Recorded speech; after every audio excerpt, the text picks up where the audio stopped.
The text message simply read, "The accounts are frozen." 48 hours later, the penthouse was empty, his phone was silent, and his wife of 12 years was gone. Standing alone on the curb outside the bank, in a suit that suddenly felt like a costume, the only person left was his driver, Henry. The man who had opened his car door for 15 years was now offering him the spare room in his own modest home. His name was Elias Thorne. Just days before, he controlled a real estate empire worth nearly $80 million. Now he was bankrupt, betrayed, and utterly alone.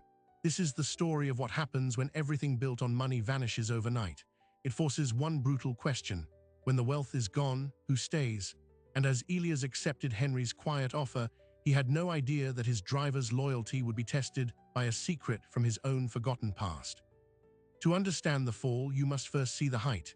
Elias Thorne didn't just have money, he performed it. His world was a meticulously staged production. There was the penthouse overlooking the bay, a cold monument of glass and steel. There was Victoria, his wife, a former gallery curator whose affections seemed to calibrate to the closing numbers on his portfolio. And there was the inner circle, investors like Robert Chen, who laughed the loudest at his jokes, and so-called friends who appeared at every yacht party, their loyalty as deep as the champagne flute in their hand.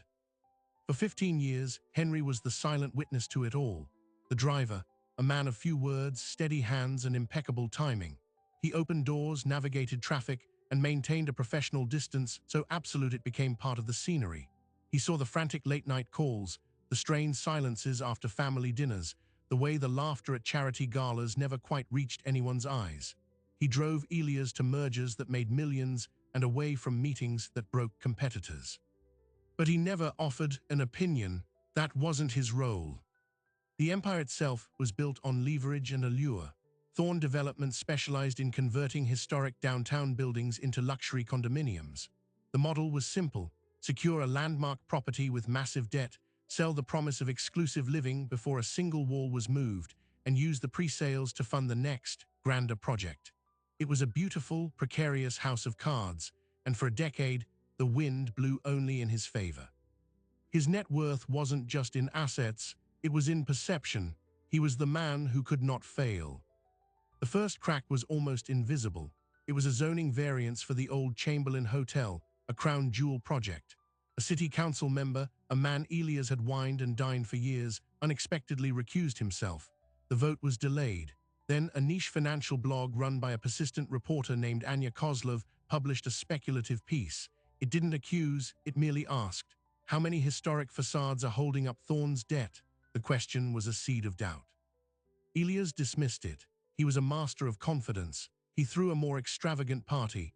He finalized his riskiest deal yet, the acquisition of a dormant shipping warehouse district, a $100 million gamble financed by a consortium led by his friend Robert Chen. This was to be his legacy project, the Foundry. He poured his personal guarantees into it, and Victoria finally approved the designs for the new summer home in Aspen. The machine was running at full speed, and no one inside it dared to whisper that the track might be ending. Then the wind changed.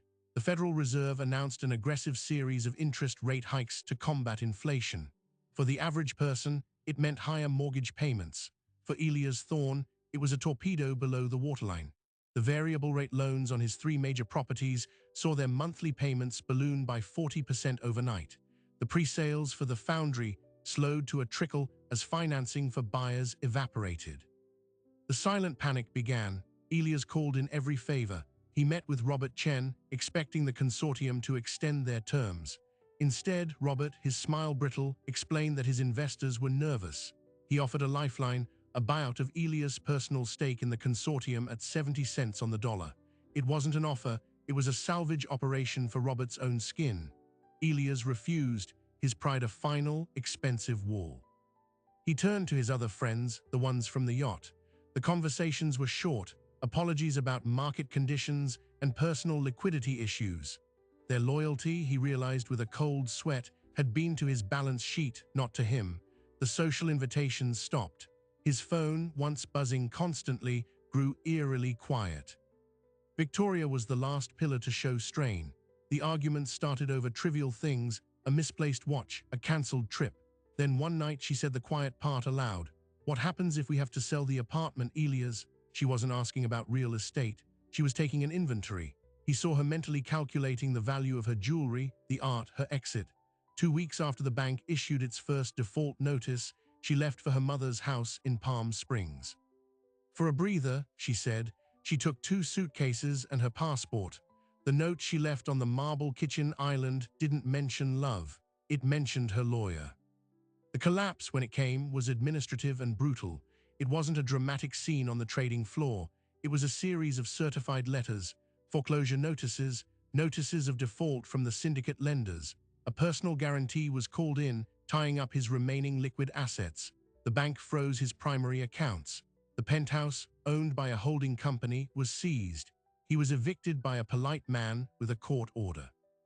On that final day, Elias stood on the curb with a single suitcase containing suits that were now relics of a dead kingdom. He scrolled through his contacts, a digital graveyard. He called his sister. It went to voicemail. He texted his oldest friend from college. The reply was 3 words, "Man, so sorry," and nothing else. It was Henry who found him. The driver had been instructed by the holding company's property manager to return the car, a black Mercedes S-Class that was also being repossessed. Henry pulled up, saw Elias, and completed his final duty. He handed over the keys to the repo agent. Then, instead of leaving, he walked over to the curb. He didn't offer pity. He simply observed the empty street, the silent phone in Elias' hand, and said, "My house has a spare room, Mr. Thorne. It's small, but it's paid for." The offer was so profoundly alien to Elias' world of transactions that he could only nod. Henry's home was a modest, neatly kept bungalow in a neighborhood Elias had only ever driven through. The room was indeed small, with patterned curtains and the faint scent of lemon polish. That first night, lying under a handmade quilt, Elias heard Henry on the phone in the kitchen. His voice was low, but one phrase carried down the hall. "He's here. Yes, just like we discussed." Elias froze, the generosity of the last 24 hours curdling into a new chilling suspicion. Was this another transaction? Was Henry, the quiet, loyal fixture, also part of the web? The next morning, over strong coffee, Elias tried to broach it. "Henry, last night, that call." Henry looked up from his newspaper, his expression unreadable. "That was my sister," he said evenly, checking in. He took a slow sip, his eyes holding Elias. "But since you're asking, there is something you should know, something from a long time ago, before I ever worked for you." He paused, letting the silence thicken. "It's about your father." "Your father didn't die in a car accident, Mr. Thorne." The words hung in the quiet kitchen. Henry put down his coffee cup with a precise click.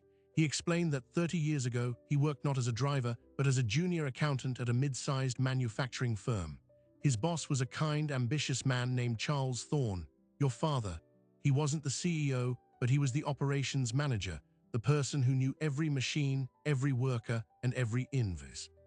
He was beloved, and he was, according to Henry, meticulously honest." Then in 1994, the company landed a massive contract. Profits were supposed to soar. Instead, 6 months later, the board discovered a catastrophic accounting shortfall. Millions were missing. The evidence, conveniently, pointed directly to Charles Thorne. Falsified invoices, forged shipping manifests. He was accused of orchestrated fraud. The board, led by a ruthless man named Alastair Croft, gave him a choice: a public trial that would destroy his family, or a quiet resignation and a promise not to contest the allegations. They promised no criminal charges if he disappeared.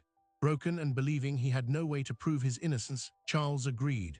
He told his family, "You and your mother," that he'd taken a sudden, lucrative job overseas. He sent money for a year. Then the letters stopped. "You were told he died in a car accident in Germany. A clean, tragic end." Elias felt the room tilt. The foundational story of his life, the hard-working father taken by tragedy, the motivation for his own ruthless climb to provide security his father never could, was a lie. "Why are you telling me this now?" he whispered, his voice raw. "Because Alastair Croft," Henry said, his own voice gaining a hard edge, "was Robert Chen's uncle. Robert was a young analyst at that firm. He learned the playbook there." The implication was a physical blow. The same man who had just orchestrated the buyout of Elias' stake in the foundry, who had presented himself as a peer, came from the same machine that destroyed his father. This wasn't just business. It felt like a blood feud Elias never knew he was in. Henry continued, his story unfolding like a dark ledger. After Charles was forced out, Henry, the junior accountant, had his own suspicions. The numbers he'd seen didn't match the fraud pattern. He went to the board with questions. A week later, he was fired for gross incompetence. His career in corporate accounting was over. He retrained, got his commercial driver's license, and began a quieter life. He thought that was the end of it. 15 years ago, Henry answered a job listing for a private driver. The interview was with a young, fiercely confident real estate developer named Elias Thorne. When Henry saw the last name, he took the job. Not for revenge, he insisted, for observation, to see if the son was like the father or like the men who destroyed him.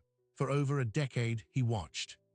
He saw Elias' ambition, his pride, but he also saw flashes of Charles's old decency, moments of fairness with contractors, genuine passion for restoring a building's history, not just its profitability. "I drove you all those years," Henry said, "waiting for the pattern to repeat, waiting for Croft or someone like him to come for you. When Robert Chen entered your circle, I knew. I tried to warn you in the only way I could. Do you remember about 3 years ago when I mentioned that a business partner's family connection can be a hidden weakness? You were on the phone, you just waved me off." Elias did remember. A vague, irritating comment he dismissed as driver's chatter. The shame was acute. The loyalty he'd been blind to wasn't blind obedience. It was a guard stationed at the gate, one he'd never acknowledged. The revelation changed everything. His collapse was no longer a random market event. It was the second act of a 30-year play. Fueled by this poisonous new clarity, Elias shifted from despair to a cold, focused rage. He needed evidence. He needed to understand the full architecture of his own destruction. With Henry's quiet support, he began to dig from the modest bungalow, using the public library's computers, buying burner phones with the last of the cash he'd pulled out before the accounts froze. He started with his father. Obituaries were a dead end. There was no record of a Charles Thorne dying in Germany in 1995, but he found a social security number. A few paid database searches later, he found a man named Charles Thorne living in a small town in Oregon. He was a manager at a hardware store. The photo, pixelated and old, was unmistakably his father, alive. The breath left Elias' body.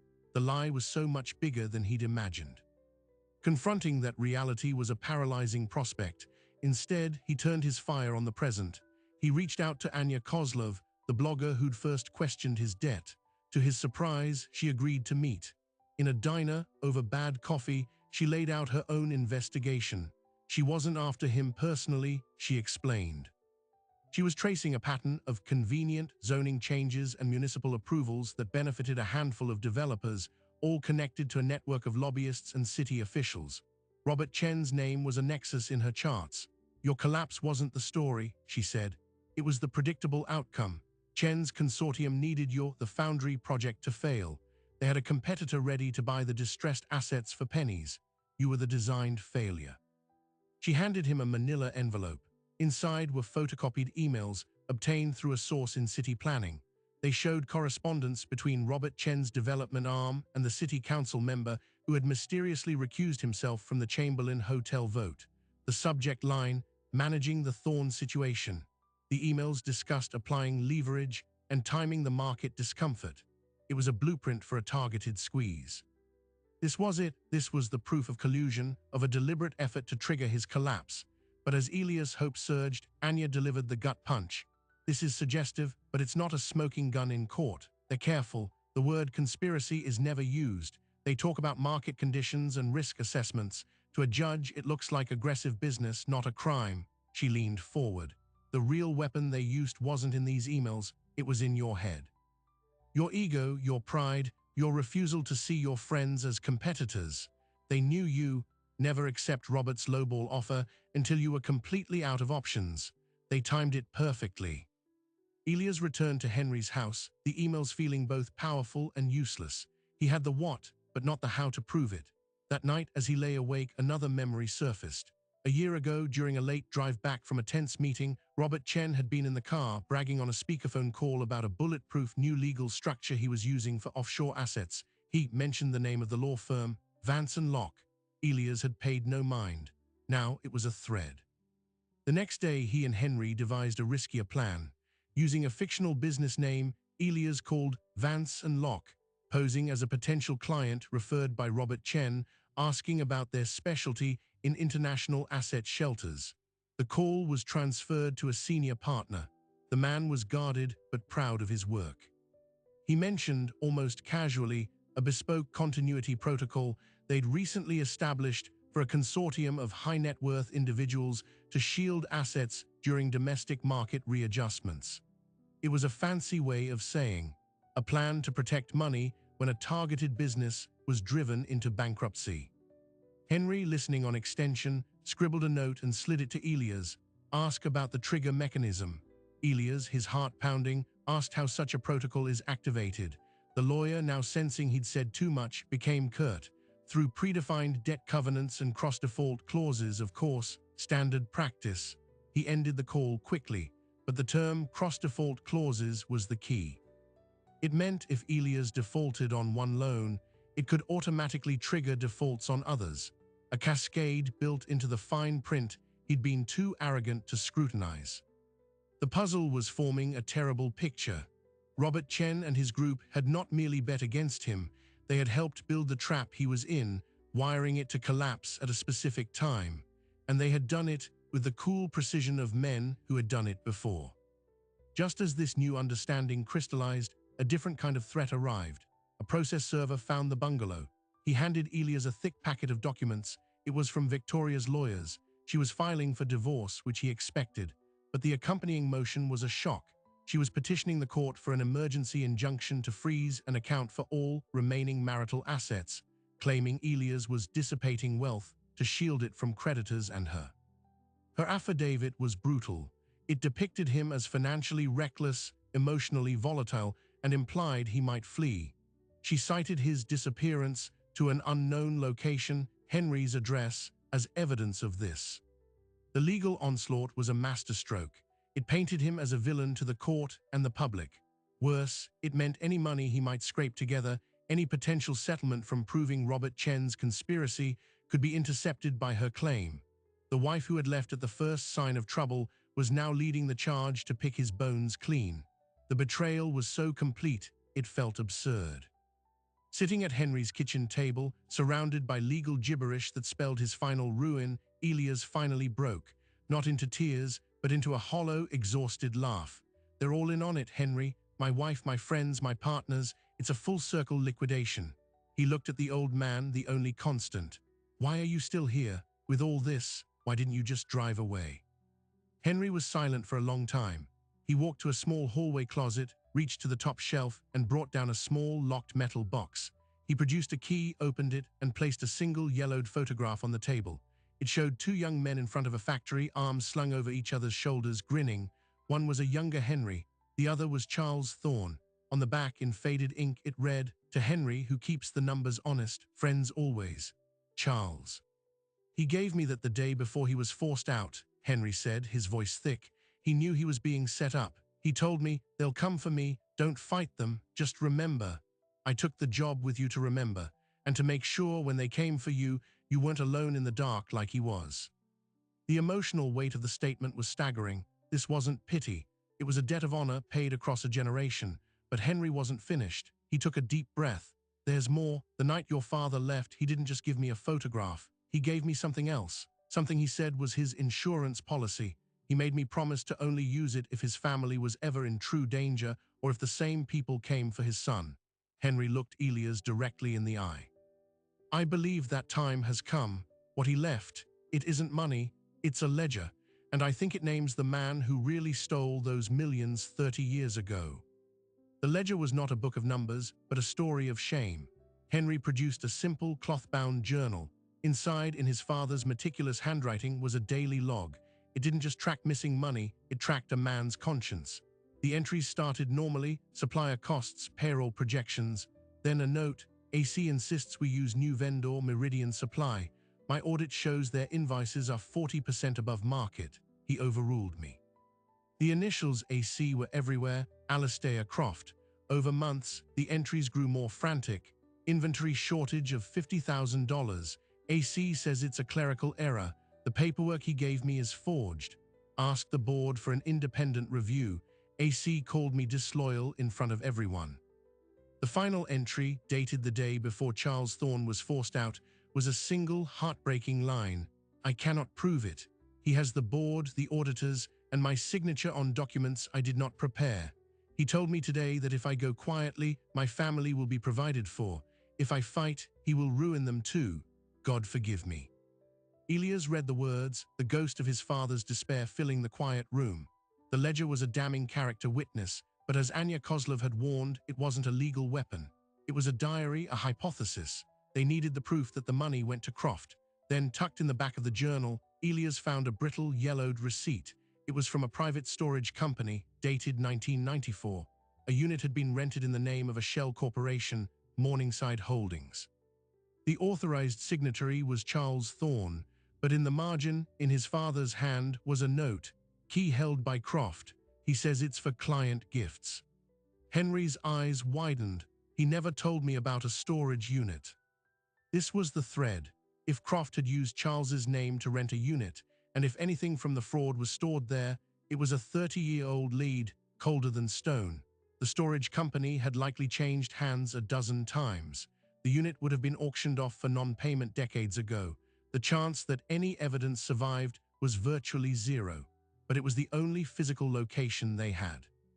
They decided to gamble. Using the last of Elias' hidden cash, they booked 2 plane tickets to Oregon. They needed to see Charles Thorne first. Elias had to look his father in the eye. The drive to the small town was a silent pilgrimage through a life not lived. They found the hardware store on a quiet main street, and there behind the counter, helping a customer choose a hinge, was Charles Thorne. Older, thinner, his hair white, but with the same kind eyes from the photograph. The world narrowed to a point. When the customer left, Elias approached. Dad. The word felt foreign, a key to a lock long rusted shut. Charles looked up. For a second there was no recognition. Then it was as if he'd been struck. The color drained from his face. He staggered back a step, gripping the counter. Elias. The name was a whisper, a prayer, and a curse all at once. In the back office, amid the smell of wood and metal, the story poured out. Charles confirmed everything. He described the relentless pressure from Croft, the feeling of being caught in a machine. He'd taken the deal to protect his wife and young son, believing the provision for his family would be the severance they'd promised. It was a pittance. He'd worked dead-end jobs, too ashamed and too afraid of Croft's reach to make contact. I thought you were better off without me, he said, tears carving paths through his weathered skin. A failed father, a criminal, I was a ghost. I thought my presence would only haunt you. Elias, his own anger warring with a devastating pity, showed him the ledger and the storage receipt. Charles stared at it. I'd forgotten, he murmured. Croft made me sign the rental papers. He said it was for off-the-books inventory to smooth over client. I never saw the unit, never had the key. Then a memory flickered. But there was a fire. About a year after I left, I read it in a Business Digest. A warehouse fire in the old industrial district. The article said it destroyed several leased storage facilities. Morningside Holdings was listed among the losses. I remember feeling a strange relief, as if the evidence of my supposed crime had been wiped away. The fire, it was the perfect cover. Arson was a common tool for fraudsters looking to destroy records. If Croft had stored the embezzled goods or documents there, the fire would have been his final cleanup. Their one physical lead was ashes. The hope that had carried them to Oregon curdled into a profound despair. They had a story, a diary, and a pile of ashes. Robert Chen and the system he represented were untouchable. As they prepared to leave, hollowed out, Charles grabbed Elias' arm. His grip was surprisingly strong. There's one more thing. Croft didn't act alone. He was too blunt, too greedy. The scheme, it was too clever for him. There was a lawyer. He was always in the background, smoothing the edges, writing the contracts that made the fraud look like bad business. His name was Arthur Vance. The name was a second detonation. Vance, of Vance and Locke, the same firm that had crafted the continuity protocol for Robert Chen's consortium. The connection wasn't just through Robert's uncle, it was institutional. The same legal brain that had covered up the theft 30 years ago was now engineering his financial assassination. The pattern wasn't just repeating, it was a legacy. Returning to Henry's city, they felt hunted. The news had broken about Victoria's divorce filing, painting Elias as a fugitive deadbeat. His photo was in the business section under the headline Phantom Tycoon. Their investigation had to go underground. They couldn't risk another direct approach. Then Elias' burner phone rang. It was Anya Kozlov. Her voice was tight, urgent. "Elias, you need to listen. I dug deeper into Vance and Locke. I found a connection you missed. The continuity protocol they set up for Chen's consortium, it wasn't just to shield assets during your collapse. It was a vehicle. They created a distressed debt fund that specifically bought the loans you defaulted on at a massive discount from the original lenders. Chen and his group are now the legal owners of your debt. They didn't just break you, they bought the pieces for pennies and are now foreclosing on everything. They're not competitors, they're your creditors." The revelation was a masterstroke of financial cruelty. By orchestrating his default, they had devalued his own loans, then purchased them, gaining legal control over his remaining assets. They were squeezing him from both sides, but Anya wasn't finished. "There's more. I have a source inside the city planning office. They just fast-tracked the demolition permits for the foundry site. The new owner, a shell company, is planning a completely different project, a data center. The zoning variance you were denied, it was approved for them in 48 hours. The fix was always in, Elias. Your project was never meant to be built. It was meant to fail so they could get the land cleared for their own use." Every piece locked into place with a terrifying click. It was real estate murder. They had used his ambition, his name, and his credit to acquire and entitle a piece of land, only to slaughter his project and take the prize for themselves. The scale of the betrayal was monumental. Armed with Anya's new information, Elias and Henry formulated a desperate plan. They couldn't win in court, they were outgunned and outmoneyed, but they could go for the jugular of reputation. They would assemble a package: the ledger, the emails Anya had, the connection between Vance, Croft, and Chen, and the analysis of the debt scheme. They would send it to every major financial regulator, the state attorney general, and crucially to the institutional investors in Robert Chen's consortium. These were pension funds, university endowments, entities that could not afford the stench of fraud. It was a nuclear option. If it failed, Elias would be destroyed completely, sued into oblivion for defamation, but it was the only move left. As they were preparing the digital packages, disaster struck. Henry's home phone, the landline, rang. It was Henry's sister, her voice trembling. "Henry, 2 men came to my house. They showed me a picture of you and that Thorne man. They said if you didn't stop digging into old business, they'd make sure my boy lost his nursing license. They knew everything about him." The threat was a violation of the last safe harbor. They had found Henry's family. The silent war had just turned violently personal. Henry, for the first time, looked truly afraid. The cost of his loyalty was being measured against his own flesh and blood. Elias knew what he had to do. He couldn't let Henry pay this price. "We stop," he said, his voice flat. "We send nothing, it's over." The fight drained out of him, replaced by a cold, final certainty. He had lost. He would disappear like his father. It was the only way to protect the one person who had stood by him. But Henry, after a long minute of silence, shook his head. A fierce, quiet determination settled on his face. "No," he said, "we don't stop, we accelerate. They're scared, that means we're close. My sister and her boy are going on a long vacation starting tonight." He picked up the burner phone. "We don't send this to regulators. They're too slow, and Vance probably plays golf with them. We send it to someone they can't control." He dialed a number from memory. It was for a producer at a national investigative news program, a contact from a past life he'd never mentioned. "We're going to tell the story to 10 million people all at once. We're going to put every name, every document on television. And then we're going to see how bulletproof their protocol really is." The segment aired on a Tuesday night. For 22 minutes, a national audience saw a story not about a failed tycoon, but about a 30-year conspiracy. The ledger entries were displayed on screen. The emails between Robert Chen and the city official were read aloud. Anya Kozlov, disguised in shadow, laid out the financial mechanics of the continuity protocol and the distressed debt fund. The connection from Alastair Croft to Arthur Vance to Robert Chen was drawn in stark lines. And at the center were two men, Elias Thorne, the bankrupt heir to a stolen legacy, and Henry, the driver who kept a promise for half a lifetime. The effect was instantaneous and volcanic. By morning, the state attorney general, facing a public outcry, announced a formal investigation into potential securities fraud, racketeering, and corruption. The institutional investors in Chen's consortium, horrified at the exposure, began withdrawing en masse, triggering a liquidity crisis. The stock of Chen's flagship company plunged. The city council member was suspended. The story was no longer a business dispute, it was a scandal. Robert Chen went silent. His office issued a single statement calling the allegations outrageous fiction and promising to sue for defamation. But the lawsuits never came.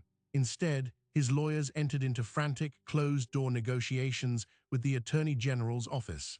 Arthur Vance of Vance and Locke resigned to pursue other opportunities. The firm itself was suddenly inundated with subpoenas.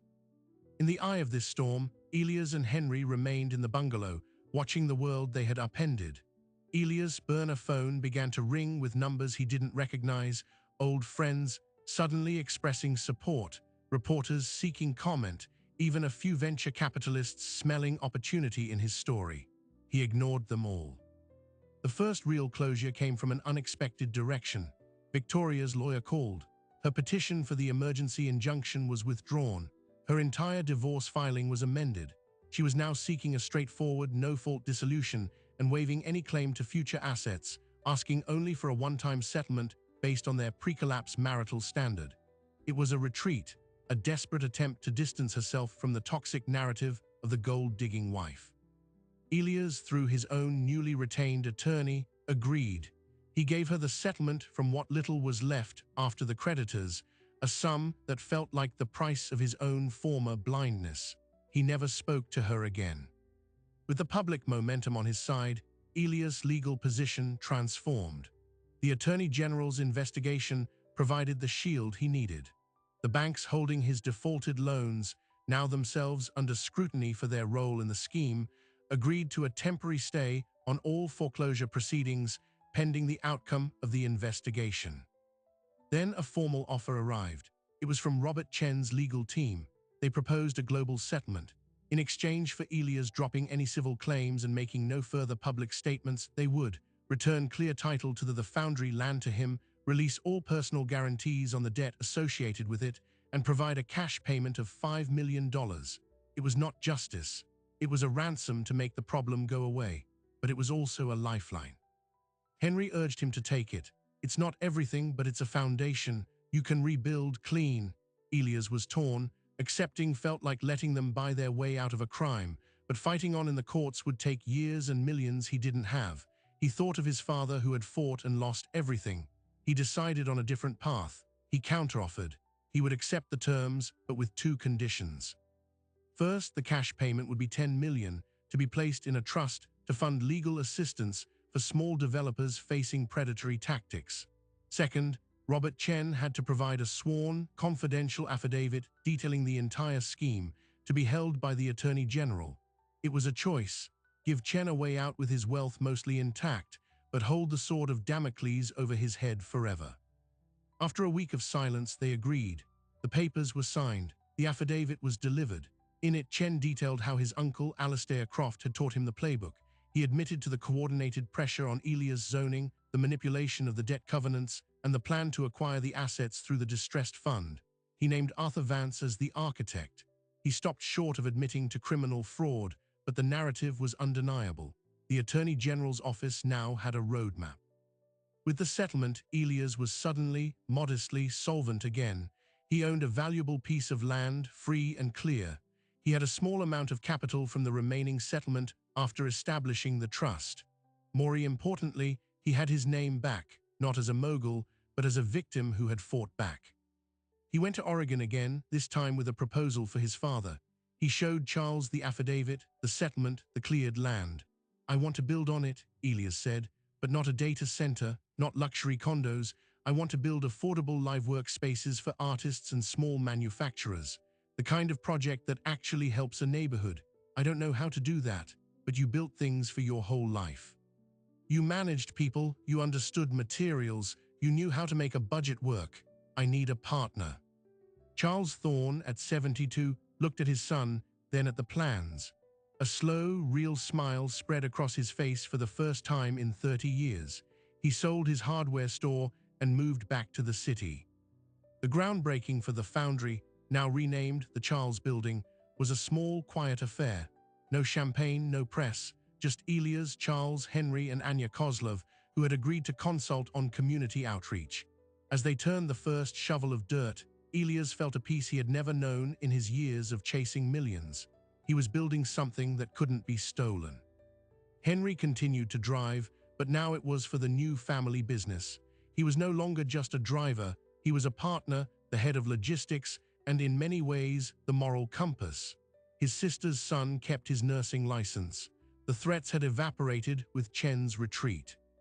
One evening, months later, Elias was in Henry's kitchen, going over supply lists. Henry was at the table, repairing the clasp on his old chauffeur's cap, a keepsake. He looked up, a question in his eyes that had been waiting for decades. "Do you think it was worth it?" he asked. The waiting, the watching, all of it. Elias thought about the empty penthouse, the silent phone, the curb where he'd hit bottom. He thought about the journal, the plane to Oregon, the fear in Henry's sister's voice, and the quiet pride on his father's face at the groundbreaking. "You didn't just give me a spare room, Henry," he said. "You gave me back my father. You gave me back the truth. And you taught me that loyalty isn't something you buy. It's something you earn and you keep across generations. So yes, it was worth every mile." Henry nodded, a weight seeming to lift from his shoulders.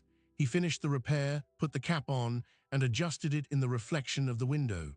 Then he turned, and with a formality that was both old habit and deep respect, he said, "The car is ready when you are, Mr. Thorne." Elias smiled. "It's just Elias, Henry." The old driver returned the smile. "Old habits," he said, "but I'll try." There was one last surprise, a final note in the long ledger. As the Charles Building neared completion, a package arrived at the construction site office. It was addressed to Henry. Inside was a simple, sealed envelope with no return address. Henry opened it. It contained a single, crisp $100 bill and a note on plain paper. The note read, "For the driver, a debt from 1994 with interest. A.C. Alastair Croft. He was alive and he'd been watching." The money wasn't a threat. It was an admission, a settlement of his own. Henry stared at it, then walked to the site's donation box for the construction workers' holiday fund and slipped the bill inside. He never mentioned it to Elias. Some debts, he decided, were paid in full by simply remembering and then moving on. The empire Elias had built on leverage and illusion was gone, but in its place was something solid, if smaller, a business, a family, a purpose. He learned that in the ruthless calculus of high finance, everything has a price, but in the quieter economy of the human heart, some things, loyalty, truth, a second chance, are beyond valuation. He had spent his life climbing a mountain to find it was made of sand. Henry had offered him not a ladder, but solid ground. And from that ground, he built something real. Elias Thorne's story asks an uncomfortable question of all of us. In a world that teaches us to measure success in portfolios and properties, what is the actual value of a person? His fortune created a constellation of relationships that shone brightly in the artificial light of his penthouse, but vanished the moment the power was cut. Only one connection, the one he had never thought to price, remained energized. It was the man who asked for nothing but showed up with everything, a spare room, a 30-year-old promise, and the courage to speak a painful truth. We often mistake proximity for loyalty and generosity for character. The friends at the yacht party were simply tenants in the life his money built. But Henry, the employee, the man in the chauffeur's jacket, was the true stakeholder. His investment wasn't financial, it was moral. He was anchored not to Elias' balance sheet, but to the memory of a good man wronged and the hope that the son could break the cycle. In the end, the driver wasn't saving the millionaire. He was saving the man, and in doing so, he redeemed a piece of his own past. This narrative reveals a stark hierarchy of value. At the bottom are the transactional relationships. They collapse instantly under weight. In the middle are the bonds of blood and law, which can bend or break under strain. But at the top is the quiet, chosen loyalty, the kind built on witness and endurance. It asks for no credit. It simply stands firm when the ground gives way. Henry's offer of the spare room was more than shelter.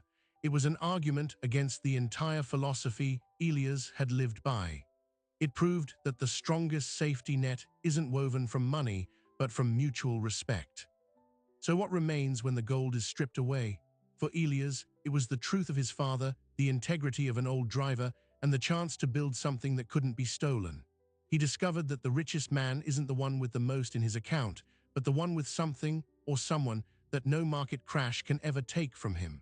His greatest fortune was found not on a balance sheet, but on a modest curb in the steady hand on his shoulder. If this story made you reconsider what truly holds value, share it with someone who might need to hear it today. For more documentaries that explore the real weight of our choices, subscribe and join us on the next journey. Until then, remember, the most important things in life are rarely the ones with a price tag.